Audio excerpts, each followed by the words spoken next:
Hello everyone, welcome to study smart IAS PCS. So आज से हम स्टार्ट कर रहे हैं हमारी नॉकआउट सीरीज, जिसमें हम आने वाले आरओ एग्जाम के लिए जो भी इंपॉर्टेंट करंट अफेयर्स हैं उनका कंपाइलेशन करेंगे। And what's different is that कि हम इसमें जो आपको रेगुलर प्रोसेस में इतने सारे करंट अफेयर्स मिलते हैं वो तो आपके पास अवेलेबल है ही। ठीक है, you will be having the magazines as well. The difference is that कि हम इसको स्मार्ट वे में आपको पढ़ना सिखाएंगे। ठीक है, कैसे याद हो चीज़ें। So let's start with it. So the first question कि अभी रिसेंट वाइल में 2025 में काफ़ी सारे ऑपरेशंस हुए हैं, नॉट जस्ट बाय इंडिया, मतलब वेरियस कंट्रीज के आपस में रिलेशंस भी बिगड़े हैं, तो काफ़ी सारे मिलिट्री ऑपरेशंस भी हुए हैं। तो उसी बिहाफ पे फर्स्ट क्वेश्चन है कि ऑपरेशन सिंदूर, इसके बारे में तो हम सबको पता है ही। ठीक है, क्या है? ए strike on terrorist camps in Pakistan and PoK. ठीक है, ये तो आपको अच्छे से आता ही है। नेक्स्ट है ऑपरेशन ब्लैक फॉरेस्ट। रिसेंट में ऑपरेशन ब्लैक फॉरेस्ट किया था किसने? पुलिस एंड सीआरपीएफ ने मिलके एंटी नक्सल ऑपरेशन किया है। कैसे याद रखना है? नक्सलाइट्स यूजुअली कहाँ पे पाए जाते हैं आपको? जंगल्स वगैरह में, राइट, फॉरेस्ट में। तो इस वजह से इसका नाम रखा है ब्लैक फॉरेस्ट। नेक्स्ट है आपका ऑपरेशन सागर कवच। ये नाम से ही पता लग रहा है कि सागर यानी something related to coastal security होगा, तो यही है, कोस्टल सिक्योरिटी एक्सरसाइज। नेक्स्ट है आपका operation true promise. True promise क्या है? ईरान ने जो रिटेलिएट किया था इसराइल के अटैक को, उसको बोलते हैं ऑपरेशन ट्रू प्रॉमिस। अब इसको याद भी कर लेते हैं। तो इसके अलावा एक बार पहले देखते हैं हुआ क्या था। हुआ ये था कि पहले इजराइल ने एक ऑपरेशन लॉन्च किया था जिसका नाम था क्या? Rising lion. उसमें उसने इजराइल के जो काफी सारी फैसिलिटीज थी उनको डिस्ट्रॉय किया, काफी सारा जो न्यूक्लियर हेड्स थे जो उनके, उनको भी टारगेटेड उनके ऊपर अटैक किया था, राइट। तो काफी डिस्ट्रक्शन हुआ था ईरान में। तो वहां के लोगों ने क्या किया? हो हल्ला मचा दिया, एकदम शोर कर दिया कि प्रॉमिस करो कि आप उनको जरूर मारोगे, इजराइल वालों को। तो इस वजह से उन्होंने रखा नाम ऑपरेशन ट्रू प्रॉमिस। हम प्रॉमिस करते हैं इजराइल पे अटैक करेंगे। तो ईरान ने अटैक किया वापस इजराइल पे, काफी सारी मिसाइल्स ड्रोन्स छोड़ी। एंड इनफैक्ट उनका जो आयरन डोम डिफेंस सिस्टम है वो भी वर्ल्ड वाइड थोड़ा क्रिटिसाइज हुआ कि it was not able to counter the big missiles of Iran. ठीक है, तो क्या हुआ? पहले डाला राइजिंग सन, किसने? Israel against Iran. उसने कैसे याद रखना है इसको? कि ईरान अपनी न्यूक्लियर आर्म्स की वजह से, मतलब क्रिएट कर रहा था ना न्यूक्लियर वेपन्स, एनरिच कर रहा था, तो उसकी वजह से उसके राइज होने वाला था ग्लोबल और ग्लोबल हाई टेबल पे। तो उस राइजिंग लायन, मतलब जो राइज हो रहा है उसको हम टेम कर लेंगे, यानी उसको रोक देंगे। तो इस वजह से राइजिंग लायन रखा। तो उसके काउंटर में उसने क्या रखा ईरान ने? True promise. ठीक है, बाकी और भी कुछ चीजें हैं जैसे ऑपरेशन ब्रह्मा। ब्रह्मा क्या है? कि म्यांमार में जो भूकंप आया था, अर्थक्वेक, उसके उसमें एड पहुंचाने के लिए इंडिया ने किया था ऑपरेशन ब्रह्मा। ठीक है, अ, बुनियान उल मसूस, कुछ अजीब सा नाम रखा था उन्होंने, बनियान जैसा, किसने? पाकिस्तान ने। आफ्टर हमने ऑपरेशन सिंदूर लॉन्च किया तो पाकिस्तान ने बनियान लॉन्च कर दिया। ठीक है, नाम से ही लग रहा है कि पाकिस्तान के ही काम हो सकते हैं ऐसे। नेक्स्ट है आपके मिडनाइट हैमर। मिडनाइट हैमर में क्या है? कि जब ये ईरान इजराइल वॉर चल रहा था, ठीक है, एक बार वापस याद कर लो। पहले इजराइल ने किया स्पिड, कौन सा? Rising lion. ईरान ने किया ट्रू प्रॉमिस। अब दोनों लड़ रहे थे, इसी बीच अमेरिका आया अपना हैमर लेके रात को, और मिडनाइट हैमर ईरान की कुछ न्यूक्लियर फैसिलिटीज पे अटैक किया, तो इसलिए उसका नाम रखा मिडनाइट हैमर। जिसमें उसने अपना F-35 जो उसका जेट है उसको शोकेस किया था। ठीक है, मिडनाइट हैमर क्यों? क्योंकि अमेरिका ने रात में अटैक किया था, भयंकर। ठीक है, एक है ऑपरेशन स्पाइडर वेब, जो भी आपको याद रखना है। क्या हुआ था इसमें? इसमें यह है कि जो सेकेंड वॉर जो चल रहा है, किसमें? सॉरी, यूक्रेन एंड रशिया में। तो बार बार रशिया अटैक कर रहा था, यूक्रेन की सारी चीजें डिस्ट्रॉय कर रहा था। बट यूक्रेन ने क्या किया, दो तीन, एक दो साल लगाए, एक मस्त सा प्लान बनाया कि हम ड्रोन उड़ा रहे हैं तो वो बार बार रशिया अपना S-400 से तोड़ दे रहा है, तो हम क्या करते हैं, अपना ट्रक में ड्रोन रख के बेचते हैं और वो ट्रक भिजवा देते हैं रशिया में। अब रशिया में वो ट्रक जैसे मिलिट्री फैसिलिटीज या किसी पर्टिकुलर एयरबेस के पास जाएगा, तो वहां से एकदम से जल्दी से ड्रोन निकाले and बहुत सारी चीजें डिस्ट्रॉय कर दी रशिया की। काफी ज्यादा उसका न्यूज में आया था। तो उसने स्पाइडर वेब, मतलब एक बहुत तगड़ा जाल बुना था, किसने? यूक्रेन ने अगेंस्ट रशिया।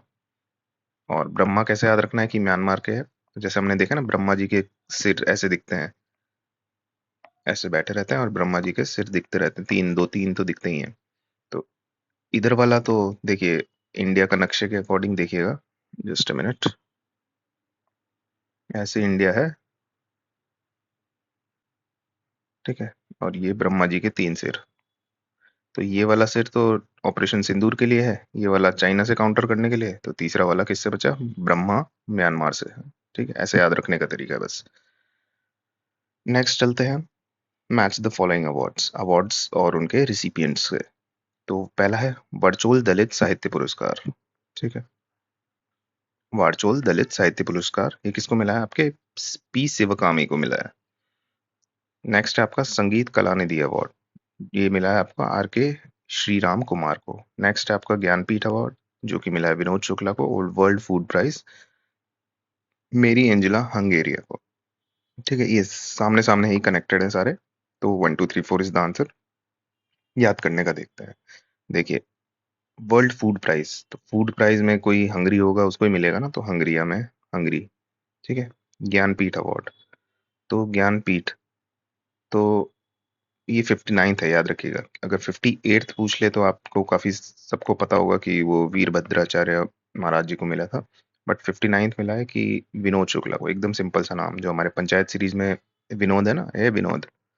तो उसका स्टार्टिंग में तो बहुत कम रोल था, पर अब के जो उसके बाद वाले सीजन्स आए थे उसमें उसने काफी ज्यादा ज्ञान दिया है। तो उसे याद रखिएगा, विनोद। ठीक है, संगीत कलानिधि अवार्ड, कलानिधि।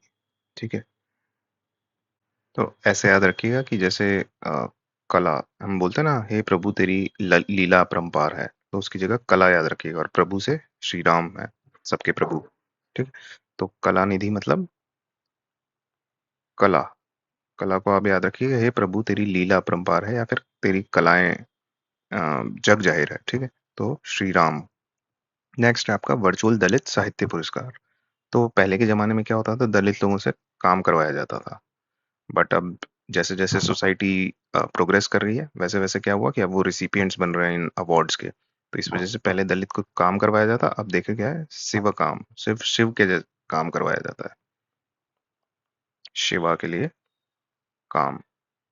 ठीक है, पहले तो नॉर्मल इनको प्रताड़ित करके इनका काम करवाया जाता था, अब भगवान का काम समझा जाता है इनका। ठीक है, नेक्स्ट चलते हैं हमारे समिट्स जो हुए हैं वर्ल्ड में। पहला देखिए, वर्ल्ड हाइड्रोजन समिट हुआ है, कहाँ पे हुआ है? नीदरलैंड। कैसे याद रखना है कि जब भी हाइड्रोजन को हम क्यों इस्तेमाल कर रहे हैं वर्ल्ड वाइड, ऐसा क्यों नहीं है कि हम डीजल्स पे रहे हैं, क्योंकि हाइड्रोजन में क्या है, उसका जो आउटपुट, यानी कि जो बाय प्रोडक्ट रिलीज होते हैं हाइड्रोजन के, सपोज हाइड्रोजन व्हीकल है कोई, तो उसमें कोई ना तो CO2 होती है, ना कोई पॉल्यूटेंट्स वगैरह होते हैं, ओनली वाटर वगैरह, वाटर वेपर वगैरह रिलीज होते हैं बाय प्रोडक्ट्स। ठीक है, तो नीदर पॉल्यूटेंट्स नॉर CO2, तो world hydrogen summit Netherlands. Next है आपका वर्ल्ड गवर्नमेंट समिट, ये हुआ है आपका दुबई में। कैसे याद रखें, अभी जितनी भी वर्ल्ड में गवर्नमेंट्स हैं, सब गिर रही हैं, कहीं पे कूप हो जा रहा है, कहीं पे वॉर्स की वजह से हो रहा है, कोई रिजाइन कर दे रहे हैं, तो सारी गवर्नमेंट्स डूब रही हैं किसी ना किसी तरीके से। तो ऐसी जगह पे करो जिसका नाम ही दुबई है, ताकि डूबे ना सरकार। ठीक है, वर्ल्ड गवर्नमेंट समिट, डूबने के लिए, डूबने से बचाने के लिए। इंडियन ओशन कॉन्फ्रेंस कहाँ पे हुई है? मस्कट, यानी कि ओमान में। कैसे याद रखें, देखिए आपने देखा होगा ना, ये अगर मैप है, ये अफ्रीका है, ये आपका इंडिया है, एंड ये सब, तो ये पूरा इंडियन ओशन है। तो इंडियन ओशन में हर जगह चाइना आने लग गया है, श्रीलंका में उसने पोर्ट बना दिया, यहाँ पे भी बना दिए, यहाँ पे भी परचेज कर रहा है। तो इंडिया ने बोला यार, ओ मैन, चारों तरफ से घेर रहा है तो स्ट्रिंग ऑफ पर्ल्स बना रहा है। तो इंडिया गया, ओ मैन। ठीक है, ओ मैन हर जगह इंडियन ओशन में चाइना का ही हाथ है। ठीक है, इससे याद रखिएगा इंडियन ओशन कॉन्फ्रेंस क्यों की, क्योंकि इंडिया में थोड़ा डर का माहौल था, ओ मैन। नेक्स्ट है आपका world sustainable development report, development, तो ये कहाँ हुआ है आपका? न्यू दिल्ली में। तो कहाँ पे किया गया है इसको, कॉन्फ्रेंस को, समिट को? जहाँ पे बिल्कुल सस्टेनेबल डेवलपमेंट नहीं है, यानी कि न्यू दिल्ली में।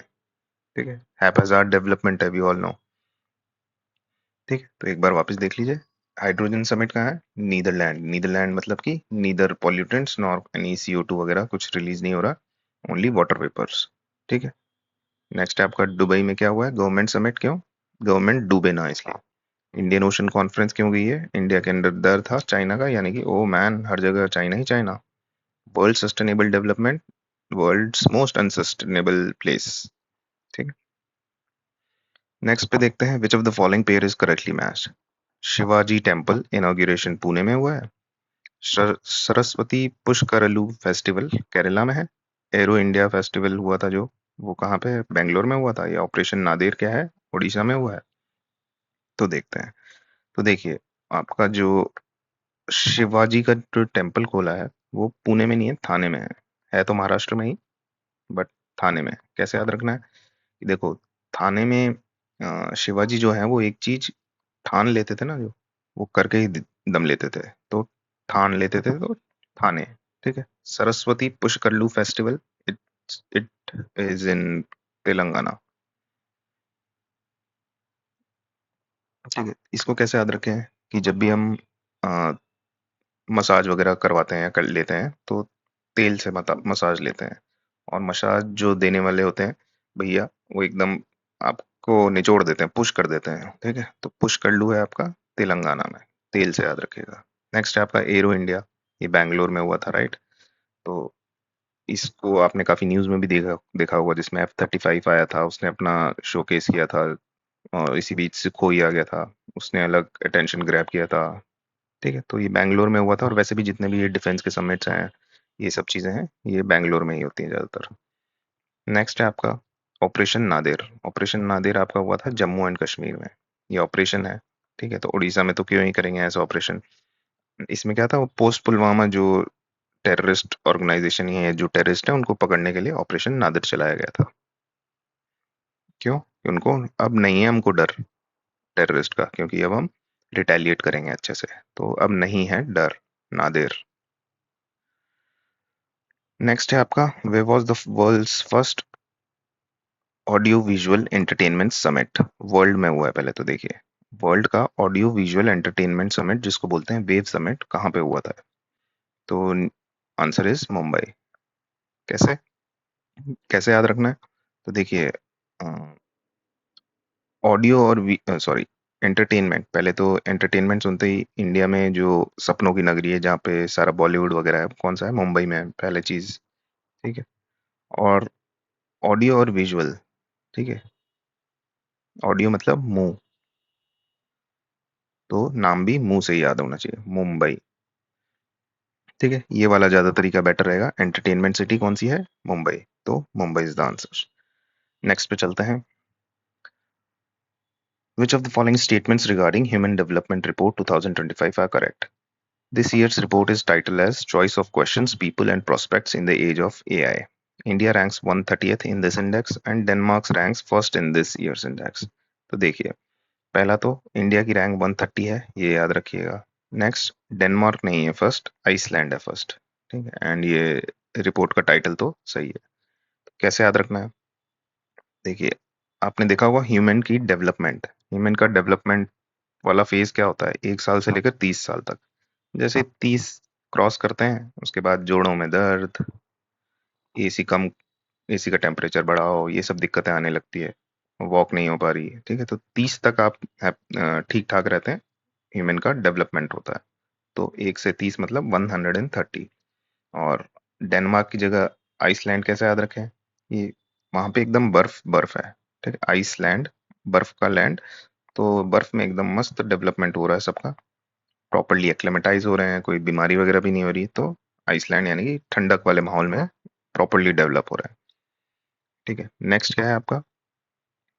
नेक्स्ट है आपका, पहले तो आंसर इसका क्या है, 1 और 2। ठीक है, नेक्स्ट था आपका चॉइस, ये आपकी रिपोर्ट का टाइटल है, choice of questions, people and prospects in the age of AI. ये तो मतलब बस हर चीज में एआई लगा दिया है, कुछ जरूरत नहीं थी ऐसा टाइटल रखने के लिए।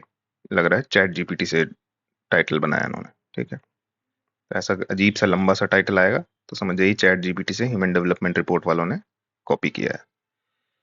नेक्स्ट चलते हैं। Consider the following statements about Indian census and rankings, यानी कि जिस इंडेक्स में कितनी रैंक आई है इंडिया की। तो वर्ल्ड प्रेस फ्रीडम इंडेक्स में इंडिया की 154th बताइए, क्या ये सही है? नहीं, the right answer is 151st। कैसे याद रखें? देखिए, प्रेस फ्रीडम यानी कि कोई चीज प्रेस हो रही है। तो 5 को दिख रहा है ना कि दो 1 के बीच में प्रेस हो रहा है। 1, 5 और 1, दो जने प्रेस कर रहे हैं 5 को। तो 150 मंथ। हैप्पीनेस रिपोर्ट और human development report. Human development में तो आपको मैंने बता चुका है। 130 कैसे याद रखना है? 1 से 30 उम्र में हम डेवलप होते हैं ढंग से। उसके बाद हमें जोड़ों का दर्द ये सब स्टार्ट हो जाता है। उसके बाद उससे पहले ये है हैप्पीनेस इंडेक्स। हैप्पीनेस इंडेक्स सही है 118। ये कैसे याद रखें? 1 से 30 तक तो हम डेवलप रहते हैं, पर उसमें भी अगर 1 से 18 वाला ही उम्र है, उसमें तो एकदम खुशियों की बौछार आ जाती है, गर्म खून। ठीक है, तो 1 से 18 equals to happiness. I hope ये याद हुआ हो। ठीक है, नेक्स्ट पे चलते हैं। Which of the following states launched India's first drone school for tribal youth? तो ये देखिए, ये वाला क्वेश्चन मैंने इसलिए रखा है क्योंकि ये क्वेश्चन हम याद भी करके चले जाएंगे तो भी आप वहां जाके भूल सकते हैं, राइट? तो इन पर्टिकुलर क्वेश्चंस को आपको लॉजिक से सॉल्व करना है। देखिए कि आप सबको पता है कि ट्राइबल है, तो ट्राइबल पॉपुलेशन सबसे ज्यादा एमपी और ओडिशा वगैरह में है। ठीक है, एमपी में क्यों है? क्योंकि उसकी जो बॉर्डर्स हैं वो काफी जगह से टच कर रही हैं, जैसे छत्तीसगढ़ वगैरह हो गया है। तो इस वजह से, और प्लस वहां पे इसका साइज भी काफी बड़ा है, तो पॉपुलेशन भी थोड़ी ज्यादा है। ठीक है, उड़ीसा में क्या है, प्रॉपर ट्राइबल्स ही हैं ज्यादातर। ठीक है, तो ऐसा कुछ इनिशिएटिव लिया जाएगा जिसमें एक ड्रोन स्कूल, अब पर्टिकुलरली ट्राइबल्स के फेवर में कुछ किया जा रहा है, तो वो ज्यादातर उड़ीसा वगैरह में होता है। ठीक है, तो the answer is Orissa. Next चलते हैं हम आईएनएस अर्नाला पे। आईएनएस अर्नाला, इस पे मोस्ट प्रॉब्ली इस बार क्वेश्चन आने के हाई चांसेस हैं। क्यों? क्योंकि जो एंटी सबमरीन वॉरफेयर होता है, अब वो काफी न्यूज में है कि एंटी सबमरीन, क्योंकि सबमरीन्स ऐसी चीज है ना जो स्टेल्थ मोड में आपको कहीं से भी अटैक कर सकती हैं। तो उसके लिए इंडिया ने एंटी सबमरीन अपना एक मिशन लॉन्च किए हैं।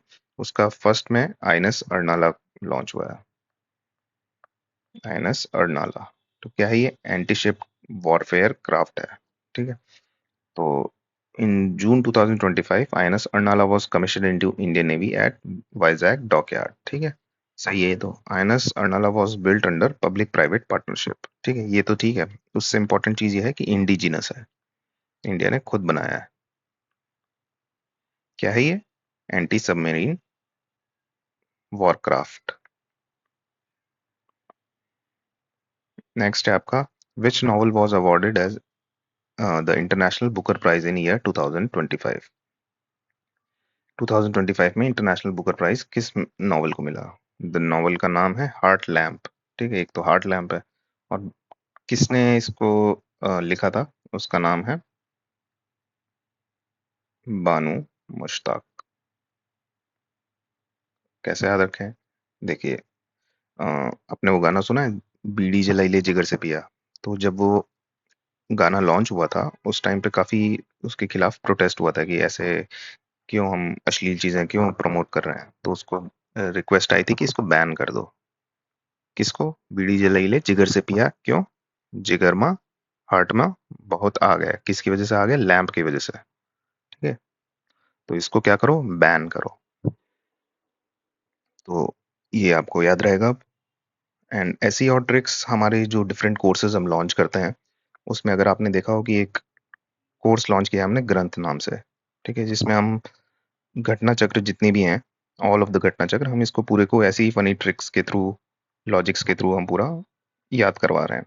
तो in case if you want कि आपकी प्रिपरेशन में कोई लूप होल ना रह जाए एंड पीवाईक्यूज आपको सारे प्रॉपर्ली याद रहे विद ट्रिक्स, तो आप ज्वाइन कर सकते हैं इस बैच को।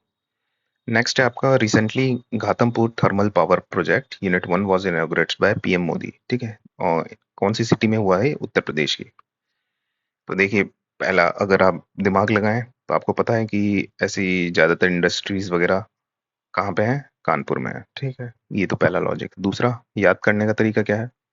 देखिए, घट मतलब क्या होता है? कम ही होता है ना। घाटा हो गया कम, या फिर घटना बढ़ना वाला कम। ठीक है, तो कम से आप याद रख सकते हैं कानपुर, KAMKAN। नेक्स्ट चलते हैं, which country hosted the 2025 BRICS summit? इस बार जो ब्रिक्स समिट हुआ था, देखिए ब्रिक्स समिट इस बार वैसे ही भी बहुत इंपॉर्टेंट है। क्यों? क्योंकि एक तो मोदी जी ने अटेंड किया है, तो वैसे इंपॉर्टेंट हो जाता है। सेकेंडली, इसके खिलाफ ट्रम्प को बहुत गुस्सा आता है कि ब्रिक्स वाले कभी अपनी खुद की करेंसी लॉन्च करने की बात करते हैं, कभी डिफरेंट यूएन में रिफॉर्म्स की बात करते हैं, प्रोग्रेसिव चीजें कैसे कर रहे हैं लोग। तो इस वजह से Trump is always against BRICS. तो बार बार न्यूज में रहता है। तो अभी कहाँ पे होस्ट, किस कंट्री ने होस्ट किया है, यानी कहाँ पे हुआ था BRICS summit? The answer is Brazil. कैसे याद रखना है? देखिए, फर्स्ट कंट्री जो है ब्रिक्स की, Brazil, Russia, India, China, south Africa, इसमें जो बी है वहीं पे फर्स्ट समिट हुआ है, ठीक है। और इसके बारे में और भी चीजें पढ़ लीजिएगा कि कौन कौन सी न्यू कंट्रीज ऐड हुई हैं। इनिशियली जो ऐड होने की बात थी उसमें मैंने बोला ना, ट्रम्प को काफी इससे चिढ़ होती है, उसको एकदम सुइयां चुभती हैं इससे। तो सुई, SUIIEE, ठीक है। ये सब सऊदी अरेबिया था, इसने तो खैर बैकआउट कर लिया अमेरिका के प्रेशर में। बाकी यूएई था, ईरान है, इंडोनेशिया है, इजिप्ट है, इथोपिया है, ये सब है। अच्छे से याद रखिएगा इनको, ठीक है। तो read about BRICS more. Next अभी न्यूज आई है रिसेंट फाइल में कि UNESCO memory of world register, programme की जगह रजिस्टर लिख लीजिएगा। इसमें कुछ एडिशंस हुए हैं इंडिया की तरफ से। तो इन 2025 India's manuscripts, Bhagavad Gita and Natya Shastra were jointly added to UNESCO Memory of World Register, recognizing their cultural and philosophical significance। ठीक है। तो कैसे याद रखें? याद ऐसे रखना है कि देखिए, जो UNESCO memory of world register, ये तो पता ही होगा आपको कि कोई भी ऐसी चीज जिनमें कोई ऐसी मैन्यूस्क्रिप्ट जिनमें कुछ इंपॉर्टेंट बात कही है, फिलोसफिकल या फिर कल्चरल बातें, उनको ऐड करते हैं, ठीक है। तो इसमें देखिए, एक तो भगवत गीता, ये तो यार बिगिनिंग, मतलब स्टार्टिंग से ही सबसे फिलोसफिकल चीज रही है, तो इतना लेट ऐड हुई है, यही सबसे अचंभे की बात है। इसको तो इनिशियली ही ऐड हो जाना चाहिए था। नाट्य शास्त्र, नाट्य शास्त्र क्या है? इसने वर्ल्ड में पहली बार नाटक, डांस, ये सब एक्सप्रेशंस, ये सब का ज्ञान दिया था। ये भी इनिशियली ही ऐड हो जाना चाहिए था, काफी देर लगा दी। बट इसके अलावा इंडिया के अब टोटल, इसके अलावा नहीं, इसको इंक्लूड करके टोटल 14 चीजें हैं जो इसमें एडेड हैं, ठीक। तो जिसमें आपका ऋग्वेद वगैरह भी है, और भी कई सारी चीजें हैं। बट इन दोनों के नाम तो अच्छे से याद रखिएगा, भगवत गीता जो ऐड हुई है, और दूसरा नाट्य शास्त्र। ये वैसे ही भी याद रहेंगे आपको, इसके लिए कोई ट्रिक की जरूरत भी नहीं है, ठीक है। The memory of world program कब लॉन्च हुआ था यूनेस्को का? 1992 में, जिस टाइम पे हम LPG रिफॉर्म्स हो रहे थे, उसी के आसपास ये अपनी मेमोरी बढ़ा रहे थे। नेक्स्ट चलते हैं। According to the latest data from ILO, जो उसका एक डेटाबेस है, ILO स्टैट, नाम से ही पता लग रहा है ILO का है। India's social security coverage has increased from 19% to how much in 2025? So the answer is 64.3%. पहले 19% था 2015 में, but since Modi government has come, it has increased up to 64.3%। ऐसे याद रखिएगा कि 60 प्लस मार्क्स चाहिए होते हैं, ठीक है ना। क्या बोलते हैं हम, फर्स्ट डिवीजन आने के लिए, ठीक है। तो ये उससे तकरीबन 4 पॉइंट ज्यादा है। ओके, नेक्स्ट पे चलते हैं। एक और चीज है कि और भी कई कई इंस्टीट्यूट्स ने अपने अलग अलग दिए हैं। ये स्पेसिफिकली याद रखिएगा, इंटरनेशनल लेबर ऑर्गेनाइजेशन का है, जिसका 64.3 है। दूसरे दूसरे इंस्टीट्यूट्स या दूसरे ऑर्गेनाइजेशन के अकॉर्डिंग 48.8% भी है। तो हम जो वर्ल्ड वाइड फेमस है उनका ही याद रखेंगे, ठीक है। नेक्स्ट है ग्लोबल टेररिज्म इंडेक्स, हुआ 2025 में जो लॉन्च हुआ। उसके अकॉर्डिंग कुछ डेटा है, उसमें लिखा है कि Pakistan is the country most affected by terrorism. अरे पाकिस्तान तो प्रोवाइड कराती है ना टेररिज्म, फर्स्ट पे तो आ नहीं सकती।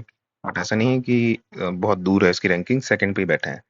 मतलब टेररिस्ट को पनाह देते हैं और खुद ही उससे ज्यादा दूसरे नंबर पे इफेक्टेड है। तो फर्स्ट पे कौन है, उसका नाम याद रखिएगा, बुर्किना फासो। कैसे याद रखना है? कि टेररिज्म के जाल में फंसी हुई है खुद ही, अफ्रीका की एक नेशन है, टेररिज्म के अंडर सबसे ज्यादा फंस गए हैं लोग। इंडिया की पोजीशन 14th है, ये याद रख लीजिएगा। नेक्स्ट है, what was the primary objective of organising Lok Samvardhan पर्व, ठीक है। और ये भी याद रखिए, कौन ऑर्गेनाइज कराता है? मिनिस्ट्री ऑफ माइनॉरिटी अफेयर्स, यानी कि माइनॉरिटी अफेयर्स के लिए ये संवर्धन, लोक संवर्धन पर्व स्टार्ट हुआ है।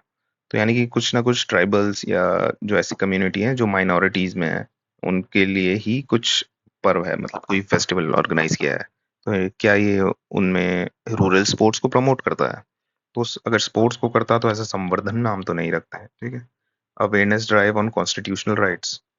अब माइनॉरिटीज को ऐसे अवेयरनेस वगैरह के लिए संवर्धन नहीं, उसको जागरूक पर्व ऐसा कुछ याद रखते हैं ना। Showcase traditional arts crafts and cuisine, तो संवर्धन का नाम भी ऐसा ही कुछ लग रहा है कि कुछ समथिंग प्रमोट होना, हिंदी में बोलते हैं ना उन्नति प्रमोशन, ऐसा कुछ संवर्धन का मतलब होता है। तो कैसे हो रहा है, आर्ट क्राफ्ट क्विजीन जितने भी हैं माइनॉरिटी कम्युनिटीज का, उनको शोकेस करना, मेन स्ट्रीम में लाना। ठीक है, मास एम्प्लॉयमेंट ड्राइव्स ये तो नहीं है। ठीक है, नेक्स्ट है आपका बाल श्रमिक विद्या योजना। यूपी गवर्नमेंट ने लॉन्च की है बाल श्रमिक विद्या योजना। क्या है, नाम से पता लग रहा है बाल श्रमिक कौन है, चाइल्ड लेबर, और विद्या मतलब उनको पढ़ाई कराना। बस इसमें डेटा ये याद रखना है कि जो लड़के हैं जो 8 से 18 उम्र के, यानी कि जो चाइल्ड लेबर्स है, उसमें बॉयज, उनको कितना रुपए मिलेगा, 1,000। सिंपल सा फिगर है, एकदम याद रखने लायक। बस ये याद रखिए कि विमेन जो वर्किंग गर्ल्स हैं उनको मिलेगा 1200, 200 रुपये ज्यादा महिला को मिल रहा है, बच्चियों को। ठीक है, the scheme was launched in 2020, ये भी याद रखने की चीज है। और the CM of Uttar Pradesh to reintegrate child labours into formal education system. Education system कहाँ से याद आ गया बीच में, देखिए इसमें स्कीम में लिखा है विद्या योजना, उनको पढ़ाएंगे भी तो सही, सिर्फ पैसा थोड़ी दे देंगे कि जाओ बेटा गुटखा खाओ, उनको एजुकेशन सिस्टम में भी लाना है। ठीक है, तो इसमें दोनों स्टेटमेंट सही हैं। अब national awards for e governance, e governance के लिए नेशनल अवार्ड्स दिए हैं। तो पहला है statement, the mining tenement system of Indian bureau of mines receive gold award for national e awards for e governance for excellence in government process री engineering using technology. तो जो माइंस वाला department है, उन्होंने एक माइनिंग टेनेमेंट सिस्टम स्टार्ट किया है, जिसमें सब कुछ ट्रांसपेरेंसी रहेगी कि कैसे हमारा माइनिंग्स के टेंडर होंगे, कैसे हम लोग क्या करेंगे। तो ई गवर्नेंस का मतलब भी तो यही है कि एक आपकी जो गवर्नेंस है वो इलेक्ट्रॉनिक माध्यम से ऐसी हो कि जो ट्रांसपेरेंसी और अकाउंटेबिलिटी प्रोवाइड कराए, पब्लिक उसको स्क्रूटनाइज कर पाए कि क्या क्या हो रहा है एक्चुअल में। तो इन उनका mining tenement system first award, gold award जीत पाया। नेक्स्ट है, इसमें एक न्यू कैटेगरी इंक्लूड की गई है ग्रास रूट लेवल इनिशिएटिव्स की, कि मतलब आप जमीनी तौर पे कितने इनिशिएटिव्स ले रहे हैं। तो उसमें सबसे अच्छी है रोहिणी ग्राम पंचायत ऑफ महाराष्ट्र। ठीक है, तो इसको कैसे याद रखते हैं कि सर्विस प्रोवाइड कराने को सब रेडी हैं, बट बाकी लोग रोते हैं कि भैया ऐसा नहीं हो पाएगा, ये नहीं हो पाएगा, वो नहीं हो पाएगा, तो ये रोई नहीं, तो इसके लिए अवार्ड जीत गई पब्लिक सर्विस डिलीवरी में। ठीक है, और माइनिंग सिस्टम में क्या है, माइन वर्ड आ रहा है ना, माइन, माइन यानी कि जनता के लिए। ठीक है, ये हमारे लिए है माइन। नेक्स्ट पे चलते हैं, which state contingent topped the medal tally in 38 national games. ठीक है, उससे पहले ये क्या याद रखना है कि कहाँ पे हुए थे, उत्तराखंड में, ये इंपॉर्टेंट ज्यादा चीज है। उत्तराखंड में क्यों हुए, क्योंकि अब गर्मी वगैरह बहुत हो रही है ना, तो आपका एग्जाम भी अभी गर्मियों में ही है, तो कोई ऐसी जगह पे नेशनल गेम्स रखने चाहिए जहाँ पे थोड़ा ठंडा माहौल हो, तो उत्तराखंड में है। और कौन जीता इसमें, सर्विसेज जीती। कैसे, सर्विसेज का मतलब ही क्या होता है कि जितना आर्म्ड पर्सनल है, उनके उनमें जो बेस्ट स्पोर्ट्स पर्सन होते हैं, उनको कलेक्टिवली वो लोग सर्विसेज में रिक्रूट करते हैं, यानी कि उसमें लेते हैं, और वही सर्विसेज पार्टिसिपेट करती हैं गेम्स वगैरह में। ऐसे डिफरेंट डिपार्टमेंट्स का और भी होता है, जैसे रेलवेज का आपने सुना होगा कि रेलवे जीत गई, वैसे सर्विसेज जीतती रहती है। तो सर्विसेज में ऐसे भी याद रख सकते हैं कि सर्विसेज में अपने आर्म्ड पर्सनल हैं, वो वैसे भी गुड स्पोर्ट्समैन, फिजिकली भी फिट होते हैं, तो वही जीते होंगे। ठीक है, तो services won the 38th national games. Next पे चलते हैं, शुभांशु शुक्ला के बारे में आपने सुना होगा, काफी न्यूज में आया होगा। ठीक है, तो इसके बारे में पता भी होगा, बट कुछ चीज हैं जो यू माइट हैव मिस्ड। पहला, कि ये तो याद होगा कि first Indian pilot to board the international space station. ठीक है, तो दो तीन चीजें आप पहले गूगल पे जाके इंटरनेशनल स्पेस स्टेशन के बारे में याद रखिएगा, ढूंढ लिएगा गूगल पे कि कहाँ पे है, क्या लोअर अर्थ ऑर्बिट में है कि हायर अर्थ ऑर्बिट में है, एटसेट्रा एटसेट्रा। ठीक है, और ये जो लॉन्च हुआ था, ये एक्सियम 4 मिशन था। ठीक है, ये भी याद होगा आपको, काफी न्यूज में था एक्सियम 4 मिशन। तो क्या ये एक्सियम 4 मिशन नासा का था, हाँ कह सकते हैं कि नासा और स्पेस एक्स जो इलॉन मस्क का है, इन दोनों ने मिलके लॉन्च किए थे। और स्पेस एक्स के ही एक रॉकेट मॉड्यूल से इनको लॉन्च करके सेंड किया गया था। ठीक है, कहाँ से भेजा गया था? नासा के कैनेडी स्पेस सेंटर से। ठीक है, और इंडियाज एंट्री हो गई international commercial human space flight में। ठीक है, और चीज क्या याद रखने की है वो है कि अपार्ट फ्रॉम शुभांशु शुक्ला और कौन कौन गए थे? तो ये तीन लोग थे, पैगी विटसन, स्वेलास विस्न्यूस्की और टिबोर कापू। कैसे याद रखें? देखिए, जो जब जा रहे थे लॉन्च हो रहा था, सब लोग डरे हुए थे। तो पहले ये वाले भाई साहब ये तो कांप रहे थे। ठीक है, दूसरे ये मैडम थी, ये पैग वैग लगा के जा रही थी कि भाई मुझे अल्कोहल से मैं बेहोश हो जाऊं वो ज्यादा बेटर है यहाँ से उल्टी करने से अच्छा। और बीच में ये हैं, इन्होंने नाम ही अपना ऐसा रख लिया कि किसी को पता ना चले, स्वालोव्स ऊ विस्विंस्की, मतलब सीधे कल न्यूज में ही दिखे इनका नाम, न्यूज। ठीक, तो इनके अलावा बस एक हमारे शुभांशु शुक्ला जी थे, जो शुभ थे एक्चुअल में इस मिशन के लिए। ऐसे याद रख लेना। ठीक है, क्या है, एक जना पैग लगा रहा था, एक जना कांप रहा था, एक जने को लग रहा था कि बस मैं न्यूज में आ जाऊं। नेक्स्ट है आपका AI Pragya programme, launched by UP government in 2025। क्या एम है इसका? पहले तो क्यों इंपॉर्टेंट है? देखिए, जो भी ऐसी कोई यूपी गवर्नमेंट की स्कीम या कोई प्रोग्राम होता है जिसमें वर्ल्ड बैंक का असिस्टेंस होता है, वो हर बार एग्जाम में पूछी ही जाती है। ठीक है, तो ये और एक यूपी एग्रीज प्रोग्राम है। ठीक है, ये दोनों चीजें, इनमें से एक ना एक चीज पूछी जाएगी। तो यू एआई प्रज्ञा प्रोग्राम क्या है? क्या ये ट्रेनिंग प्रोवाइड करा रहा है सिटीजन्स को सिर्फ एआई से रिलेटेड, या एआई के स्टार्टअप को इंटरेस्ट फ्री लोन ले रहा है, दे रहा है, या फिर एआई इनेबल्ड क्रॉप इंश्योरेंस करवा रहा है, AI research centre in every district? ठीक है, तो इसका आंसर है ट्रेनिंग प्रोवाइड करा रहा है 10 लाख सिटीजन्स को। याद रखिएगा, 10 लाख सिटीजन्स को, और वर्ल्ड बैंक का सपोर्ट है। जैसे मैंने बताया ना, वर्ल्ड बैंक का सपोर्ट किस किस को है? एक तो एआई प्रज्ञा प्रोग्राम और दूसरा यूपी एग्रीज प्रोग्राम, ये एग्रीकल्चर से रिलेटेड है। ये एआई प्रज्ञा प्रोग्राम नॉर्मल बस ट्रेनिंग ही दे रहे हैं, ऐसा नहीं है कि कोई इंटरेस्ट फ्री लोन या कोई शॉर्ट टर्म टारगेट नहीं है कि सिर्फ इंटरेस्ट फ्री लोन ही देंगे, या फार्मर्स के ऊपर ही फोकस करेंगे, या फिर सिर्फ रिसर्च सेंटर पे ही फोकस करेंगे।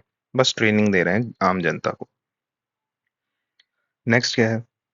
Which private entity is responsible for developing Vizhinjam International Seaport, India's first deep water transshipment port launched in 2025?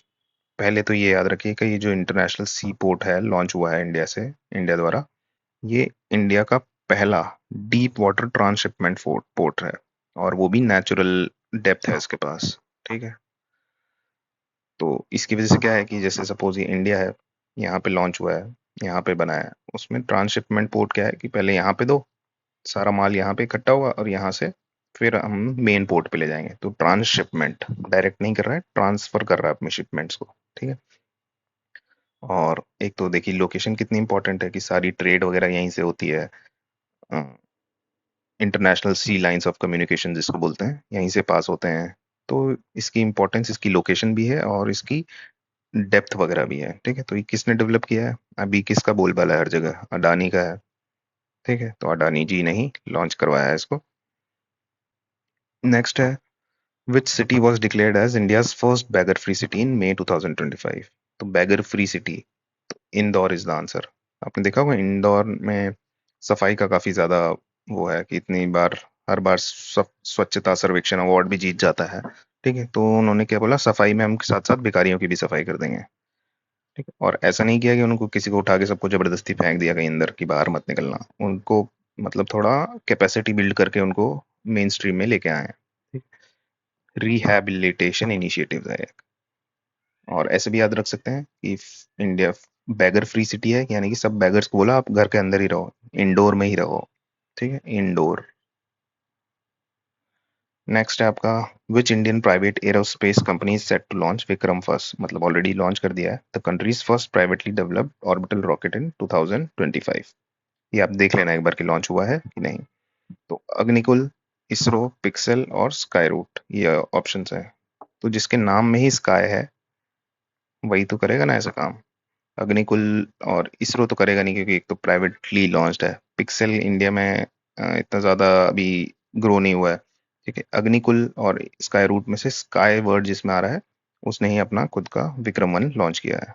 ठीक है, नेक्स्ट है आपका, recently the Supreme Court has made it mandatory for candidates applying for admission to the judicial service to have minimum how many years of legal practice?